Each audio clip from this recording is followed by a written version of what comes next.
It's time now for the latest news on what's hot and what's not in the world of technology with Mathew Dickerson on Tech Talk.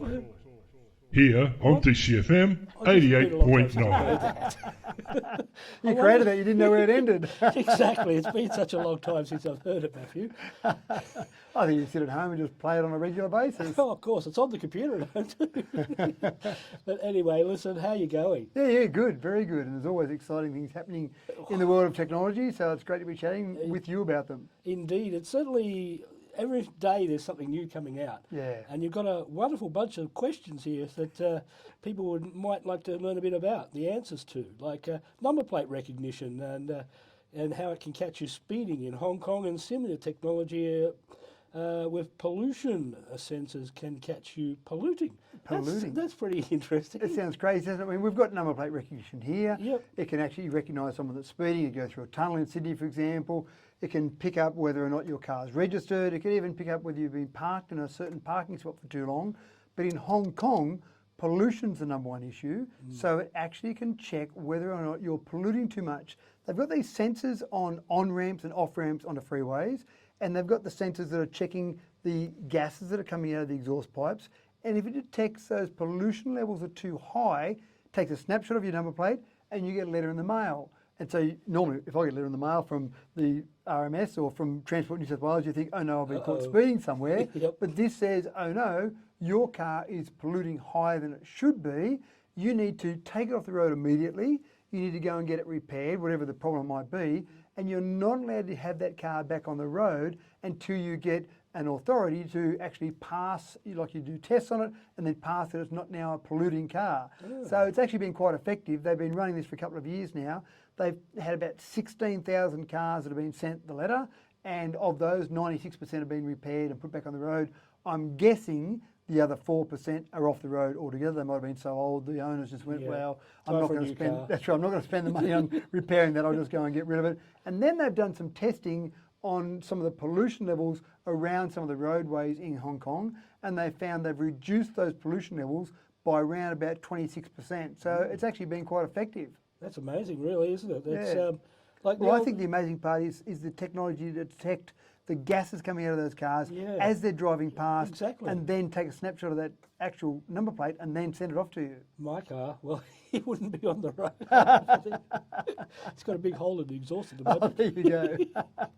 But anyway, yeah, so that's great technology. And It is. Considering what they used to do in the old days, where they used to have the RTA set up check your car and go over it with a fine-tooth comb and see if you're not doing any polluting and that sort of thing.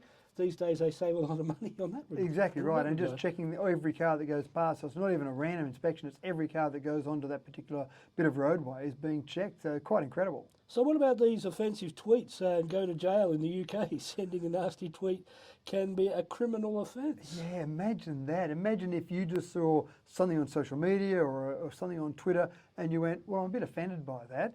And then next thing you know, there's a criminal charge. Now, there's a section 127 in the UK that goes back a long time when people used to make menacing phone calls or send you letters in the mail that were offensive or grossly offensive.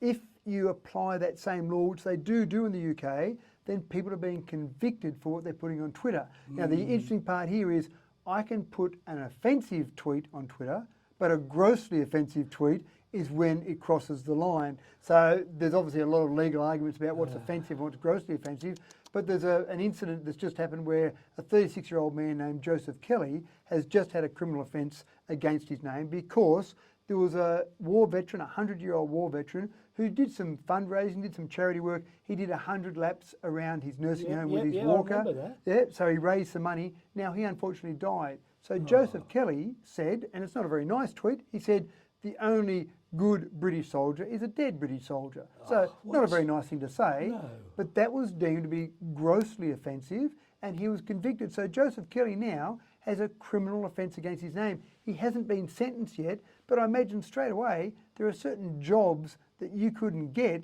because you've got a criminal record. Now, if someone says a criminal record, you think of, oh no, what have you done? Have you stabbed someone? Have you broken into someone's home? Have you robbed them? Oh no, I said something that was pretty stupid in a tweet. Most people say, well, that means that you're joining 98% of the rest of society in having done exactly that. But it's a criminal offence, and people are using this in the UK law system. So quite fascinating. And it's a black spot on your record. Black spot on your record. And you can do jail time.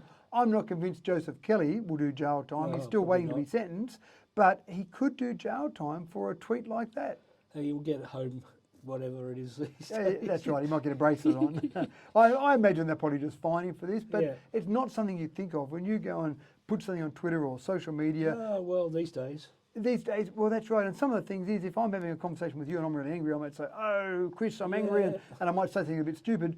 But it's only you and I that hear it. But as soon as you put it on social media, the world sees it. The censors out there in the media world. That's right. These social sites, I tell you, a lot of my friends get kicked off for no reason. for no reason. Of course, there's no reason, Chris. No reason. Okay, let's move on. Now, Lifeline moves to get into the modern days with text service 24/7. And they seem to think that is a better method than people actually using the phone and ringing them. Well, it's certainly a better method for some parts of society. And it really came home. They've been doing some trials for certain parts of the day with text messaging. On New Year's Day, for example, they took about 3,500 phone calls and about 600 digital contacts. So that's either web chat or text messages. So, and that was when it was only operating for a certain part of the day. So they've got some extra federal government money now. So now you can text Lifeline 24 hours a day, the same as you can ring Lifeline 24 hours a day. Yep. And they're finding that young females are the main users of the text service.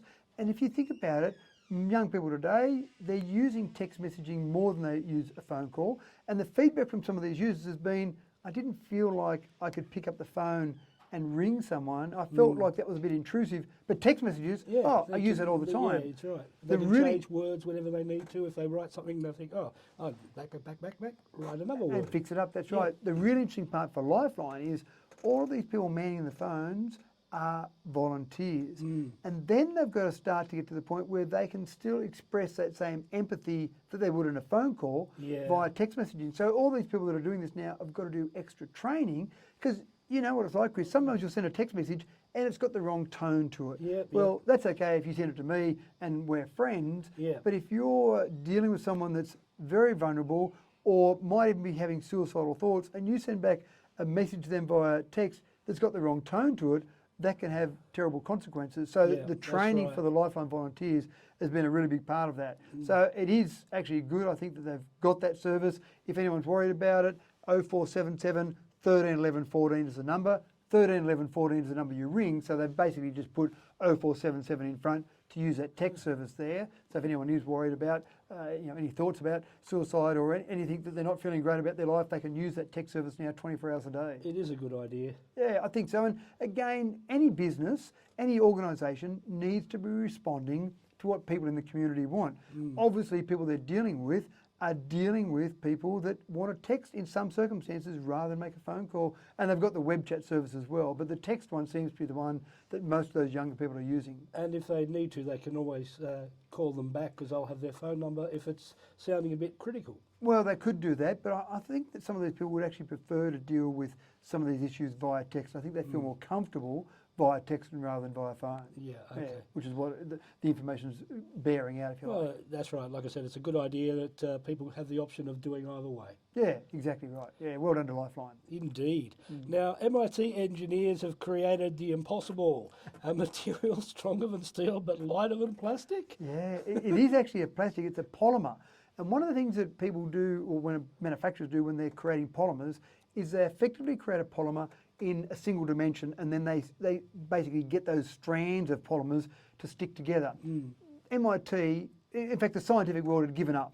There was an idea that if they could create a 2D growth polymer, you could create a very strong and light substance. But they'd given up. The scientific world had said, you know what, it's a great idea in theory, but we're never going to be able to do it. But MIT has managed to do it, where they're creating this 2D growth polymer. They can do it at scale quite cheaply, but because it is this 2D growth polymer, then they just basically embed the layers together.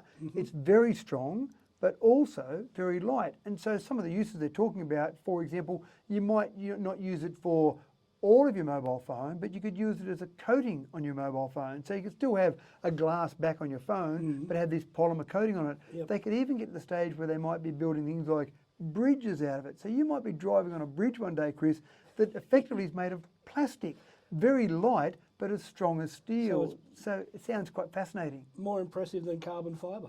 It is more impressive than carbon fibre, and the uses of it will probably be more extensive than carbon fibre. And carbon fibre has got a bit of an issue in that it doesn't tend to flex, it tends to break. I've seen, I ride push bikes and I've got carbon fibre push bikes. I've seen friends of mine that have snapped a frame. In the old days, you might have had a frame that slowly bent, it might have got a little bit of a crack and slowly fatigued, and you could fix it before it became drastic. With carbon fibre, you don't get any indication, and then one day it will just go. So if you try to build a bridge out of carbon fibre, for example, it would be a great bridge until it wasn't. And so this particular polymer they've come up with has got the ability to be more like a steel in terms of the way it will operate, but certainly lighter and stronger and cheaper to actually produce. Yeah, they've only been using carbon fibre mainly to make cars lighter, so they go faster. That's right, they've been using it on cars, but you'll notice where they use it on a car, and it's not used on all of the componentry and not used on some of those critical components. It might be used on part of the shell to make it lighter, but that shell isn't part of the structure, if you like, of the car. Now, there was something I saw on the news about firemen getting a new outfit which are a lot lighter. Is that the same material, or is that a different material? It's a different material, and if I was giving advice to a teenager saying, I'm interested in science, I'm not sure which area to go, I would actually go for material science, because I think that's where the huge developments will happen over the next couple of decades with all these different material science, whether it be a polymer that's lighter than plastic and stronger than steel, whether it be a fireman's outfit that is more resistant to fire than some of the normal substances they've got, whether it be some of the materials we use in cars to make them lighter and stronger. I think material science has got a huge amount of development to occur. Indeed. So there's lots more technology coming our way in the future. Absolutely right. And that's Chris. why we talk to you every week here at DCFM 88.9. Yeah, exactly. And Tech Talk is a wonderful thing to have on air here at Dubbo. So thank you very much for joining us on DCFM today, and having a great Wednesday, in fact. Yeah, thanks, Chris. My pleasure. It's been a great chat. I haven't done this for a while, have I? So a bit rusty, but I'm doing all right. You're fine. All right, well, thank you once again, Matt, for coming Thanks, in Chris. and talking to us.